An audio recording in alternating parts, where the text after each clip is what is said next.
Alo. Ha, Mama neyinirsən? yaxşıyam anam, siz nə? Sağ ol, sağ ol. Ay mama, mən bu əti çəkmişəm, dolmalıq əti. İndi mən onu dolma qazanında bişirim, yoxsa aş süzəndə bişirim? Aş üzərinə də. Aş süzəndə, bildiyimiz aş süzəndə bişirim, yoxsa dolma qazanında bişirim? Dedim bir soruşum.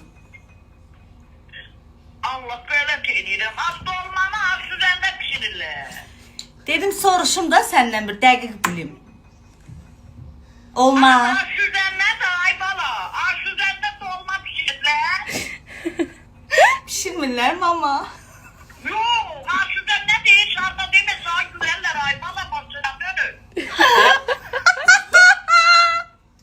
Yaxşı mama, sağ ol.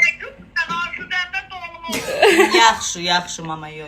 Dolma qazanında deyirsən də, sırf dolma qazanında bişirim. Hə, Aş rəhmə üzərində. deşik, hər şeyini qat.